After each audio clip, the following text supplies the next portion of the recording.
Now at 6, the state of Kansas sees better than expected tax collections last month. Plus how a local nonprofit is celebrating the International Day of Charity. And we'll get an inside look at the Pensacola Dam hydroelectric plant to see how parts of the 4 states get their energy. The 4 states' most watched news starts now. Kansas continues to beat tax collection estimates. This is KOAM News at 6. I'm Jalen Banks. Governor Laura Kelly announced the state's collected more than $652 million in taxes in August.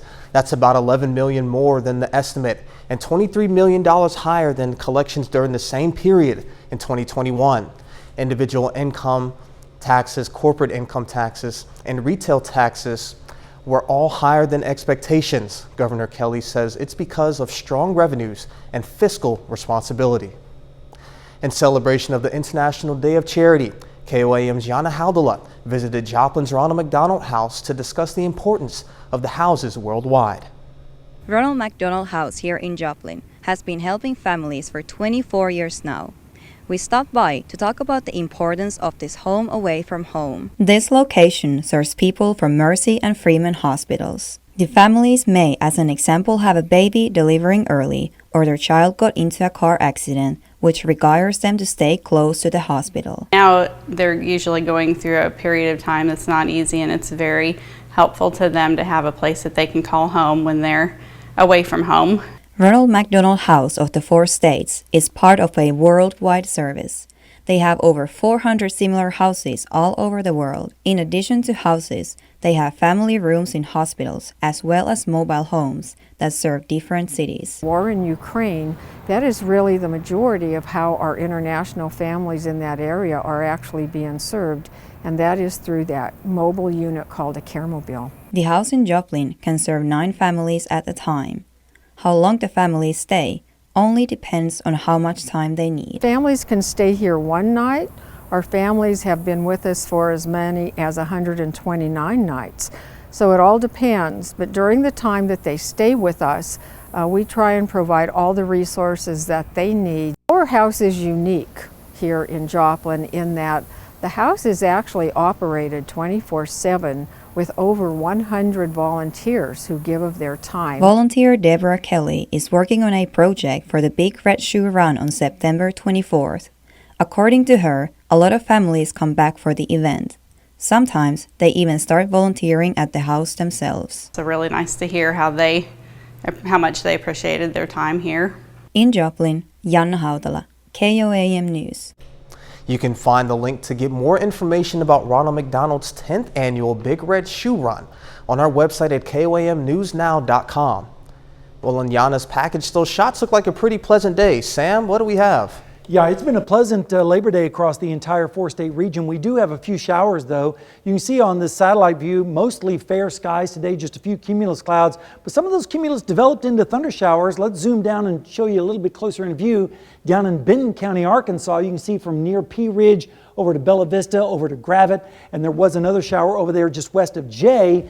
But as the sun goes down, these will start to dissipate, and the rain chances are going to start decreasing across our area. This afternoon, we made it up to 84 degrees in Joplin. 65 was our low, and it all evened out today. 86 is the normal high and 63 the normal low, but we can be up to 100 degrees at this time of year still. 103 back in 1998 and 44 back in 1974. Now stay tuned because there are some changes in our forecast, and I think you're going to like it. Electricity is a key element in everyday life for us. Without it, we couldn't set our alarm clocks, turn on the lights, or even cook most of our meals. Electricity is just electricity by the time it gets to our homes. But how it gets there is different for everyone across the 4 states. KOAM's Chris Warner takes a look at how hydroelectric generation works in tonight's Power to the People report. Grand Lake in northeast Oklahoma holds millions of gallons of water. It's an artificially created lake designed to put those millions of gallons of water to good use. That's where the Pensacola Dam comes in. We spoke with Justin Alberty with the Grand River Dam Authority about the dam. Alberty says before it generated electricity, it generated hundreds of jobs during a dark part of America's history. Well, Pensacola Dam was constructed between 1938 and 1940. Really during the Depression era. It's the first hydroelectric facility in Oklahoma. and it's the longest continuous multiple arch dam in the world. It stretches out for a mile across the Grand River Valley. Once it came online, it of course began generating power for the region. Well, today it has a capacity of about 120 megawatts total. That's across 6 units in the powerhouse. Over the years, the dam has been modernized by the GRDA. In the late 90s, early 2000s, GRDA did a major overhaul of all 6 units, added new components, traded out water wheels that were iron for stainless steel, things like that. So components that are going to last longer, that are more efficient. You go in there today and you look at it, and it's going to look like it did the day it opened in 1940. So what I tell people is it's like a classic car. It's just got that new motor under the hood. And the way hydroelectric power works is pretty straightforward. You capture the power of falling water, this mechanical energy, as it comes downhill, and you use it to spin a turbine. And that turbine, as it spins, it's connected to a shaft. That shaft is connected to a generator. And as the rotor spins inside of the stator in that generator, that's where the electricity is created. That makes it one of the cleanest forms of energy generation out there. Pensacola Dam, however, isn't the only power facility the GRDA utilizes. So we have this hydro facility, we have a couple others, we have Dam, we have our Salina pump storage facility, we have gas generation, we have coal generation, and then we also purchase some wind power. Alberti says the majority of the power they generate is sold to the eastern half of the state. In Oklahoma, we sell to 15 different municipalities, spread out mostly in the eastern part of the state. So that's where our power flows to. We also sell to all the industries in the Mid-America Industrial Park south of Prairie, Oklahoma. In Langley, Oklahoma, Chris Warner, KOAM News. Alberti says hydropower is faster to get to the electric grid when it's needed, because it's shorter turnaround time to power up generations at the dam versus heating water at a coal or gas plant to start generating steam. And coming up, we'll get a bird's eye view of a 4,000-acre state park filled with grasslands right in our own backyard. Plus, the Fort Scott Historic Site is giving people a chance to learn about the life during the Civil War. The 4 states has many beautiful and interesting places that you can visit. One of those is Prairie State Park in Barton County, Missouri. KOAM photojournalist Ty Parks went to the park to get a bird's eye view. Prairie State Park has almost 4,000 acres of tall grass prairie. 80% or better of it, which is virgin prairie and never been plowed, which is extremely hard to find in Missouri. Historically, a third of Missouri was tall grass prairie. Now there's less than half of 1%. Which is what makes this park so important. They can see prairie as it once was, vast landscapes, rolling terrain, rolling hills, and it's actually that rolling hills that kind of saved it as far as why we still have it. Little too rolling to plow, a little too rocky to plow, so that kind of was a good saving grace in our case to preserve this prairie. And you know, there's herd of wild bison out here that they roam on about 3,000 of the acres. And so you could have a bison traffic jam when you come in the main road sometimes. During World War I, a lot of hay that was sent overseas to feed the horses that were used in other countries by our troops, a lot of it came from Barton County. So it has a historical tie that way. And I think that just on their own merits, plants and animals and ecosystems always have the right to be. Now, obviously, man is going to change that, and I'm not saying that's a bad thing. It happens, you know. Tall grass prairie was what enabled our country to feed a growing nation by putting it under the plow, but that came at a cost, and that cost was prairies and some of the wildlife that needed that prairie. I'm not blaming agriculture; it's part of our history, so we can't whitewash that either. But it was a byproduct of that. Because one thing that we need to remember that it's called Prairie State Park, not Bison State Park. Bison are a great way to get people to come. And once we get them here, we can talk to them about how essential prairies are and how special they are and how fast they're declining. You know, we all hear about save the rainforest, which is great, we need to. But grasslands like prairies are disappearing at a faster rate than the rainforests are. And that's why it's my job to talk about that and try and develop that interest of people taking ownership of the prairies that once were in Missouri, and how we need to preserve what we have. I'm sure we all can agree that that was absolutely beautiful. The park also features the Regal Tallgrass Prairie Nature Center, which offers exhibits and programs to provide more information. The folks at the Fort Scott National Historic Site spent their Labor Day weekend teaching people about history. Today was the third and final day of its Labor Day Leisure and Frontier program. Events today included a guided tour, artillery demonstrations, a small arms drill for kids, and a demonstration on the construction of the fort. I couldn't believe that people were going to pay me to do this. Now that I've been doing it a while, yeah, I'm glad I'm getting paid, but I'm still glad that my job, does help people connect with their history, does help people to honor their heritage, and remember where they came from. The historic sites exhibit areas and the visitor center are open daily from 8 a.m. to 5 p.m. And a little later, we'll hear from Chiefs head coach Andy Reid as Kansas City prepares for its Week 1 matchup against the Arizona Cardinals. And we have some storms on radar. I'll have a complete look at that as well as your rest of the forecast coming right up, so stay tuned.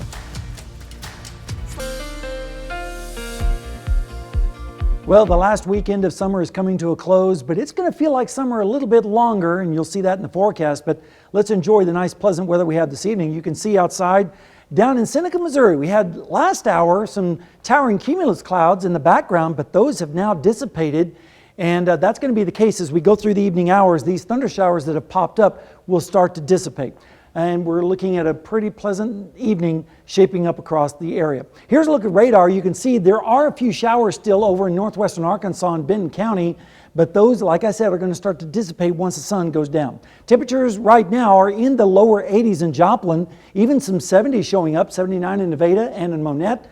Off to the west, though, it's a little bit warmer, 88 degrees in Sedan and 87 in Neodesha, as well as Independence. Let's take a look at the dew points because they've been up there and they've been feeling muggy as well, with dew points in the mid-60s on our dew point tracker. That's sticky conditions out there, but it's also helping generate those thunderstorms, which we so desperately need because we are still stuck in a drought. What we don't need is more allergies, that's for sure. 10.6 out of 12 on a scale today. Most of that was ragweed, and tomorrow we're going to get a little bit of an improvement. We'll drop down to 10.1 on your allergy index. Currently in Joplin, we're sitting at 81 degrees. Feels like 83 because the dew point's 67, and the pressure is currently falling at 29.96. All right, let's take a look at the forecast for tonight. Generally lows in the mid-60s across our area with partly cloudy skies and easterly winds blowing across our area. Then as we go through the day tomorrow, we're going to see temperatures in the mid to upper 80s, especially in the western sections where it could touch 90 in Eureka and Sedan, 91 in Bartlesville, 90 in Nowata. A little bit cooler off to the east where they'll stay in the lower 80s in Monette with a high of around 81, 82 degrees. Then as we go through Wednesday morning, we'll see lows once again in the mid-60s, but notice lower 60s up to the north. That's because that drier air coming in from the north will help lower our dew points, making it feel a little bit more comfortable. Then Wednesday afternoon, highs again, once again in the mid to upper 80s, lower 90s out to the west, like in Eureka and Sedan with 92 degrees out there. Then as we go through Wednesday night into Thursday morning, we're going to see lows once again in the lower 60s now, up to the north, maybe even an upper 59, 60 degrees up to the north near Garnett, around 60 in Columbus and 62 in Joplin. Looking down the road, we're going to have a change in the pattern.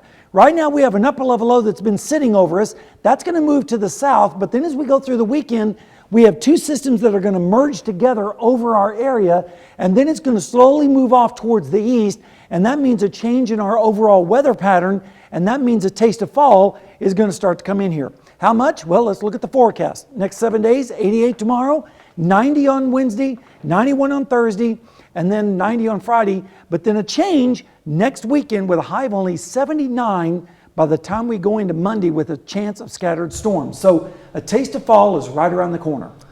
I don't know if I speak for all of the four states, but I'm sure that there are some people that are relieved to see cooler temps and rain on the forecast. Yeah, it's more like football weather coming up. Oh, yeah, absolutely. All righty. And coming up in sports, the Kansas City Chiefs, Patrick Mahomes and company, prepare for their Week 1 matchup against the Arizona Cardinals. And Pitt State volleyball rides in the 4-game winning streak into their conference opener this Friday. Hear from the team after the break.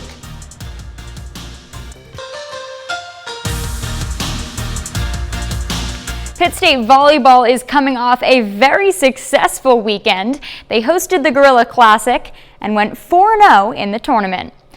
So Pitt State has momentum heading into their first conference match against Central Oklahoma on Friday. The Gorillas are now 5-3 overall following their dominant home tournament. And through those 8 matches, they're beginning to find their identity. Well, I think they're feisty. I think they're pretty I know they're high energy, and I think they feed off of each other, and we've learned that we can't just sit back and wait. We've got to jump on people early, and we have to maintain a certain level of high energy, high focus throughout. But I've also learned that don't underestimate them. They'll rise to the occasion, and I think they're going to surprise a lot of people this year.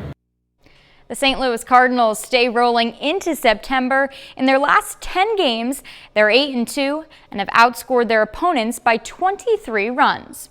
St. Louis is home today, kicking off a series with the Washington Nationals, and the Cards' offense hasn't really shown up in the game. The Nats scored 4 runs in the 6th inning and lead 6-0 in the 8th. Kansas City is less than a week away from their season opener. The Chiefs kick off the 2022 season on the road against the Arizona Cardinals this Sunday. The Chiefs went 2-1 in their 3 preseason contests. They fell to the Bears and then bounced back to win their last 2 against the Commanders and the Packers. Now with the roster trimmed, all the attention is on Arizona. Here's head coach Andy Reid's thoughts on the secondary heading into week 1. I like the speed they play with. I think Juan has done a good job of kind of helping everybody out back there and managing that from a player standpoint back there. So, but it looks like we've got good speed and range and those type of things. There are going to be some hiccups here and there. I mean, when you have young guys, I mean that's what happens. But I think in the long haul, we'll be okay with the guys we've got there. Really looking forward to their matchup against Arizona. Their offense is typically pretty good. They added a few pieces. Hollywood Brown, they traded for him from the Ravens, so it'll be a good test for their defense. The offense, I think, is going to keep rolling despite losing Tyreek, but it should be a good game. I'm just so excited for the NFL to be back. I was going to write that the Chiefs game is quickly approaching, but it honestly hasn't felt fast. It's felt so slow, so I'm counting down the days. Yeah, it'll be a good time. Well, that's it for sports. We'll be right back after this.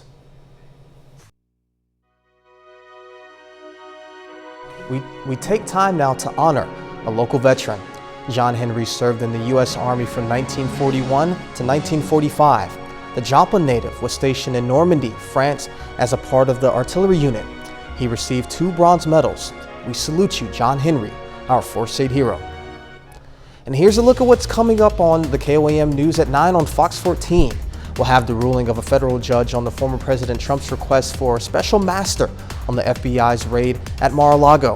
Plus a look at the Labor Day weekend travel numbers that could be record-setting, and how Taco Bell is reintroducing its popular Mexican pizza. Those stories and a lot more tonight on the KOAM News at 9 on Fox 14. Making me hungry. Man, I'm saying it's about that time. That's Sam, right. Well, we have some warm weather to talk about. Summer's going to hang on for just a little bit longer, but there is hope on the horizon. We have fall-like temperatures next weekend as we go into Sunday and Monday with highs only in the around 80 degrees with a chance of storms. And then looking out even further, highs remain in the 80s and lows in the 50s. So open the windows. Get ready for that. Definitely looking forward to that. Danny?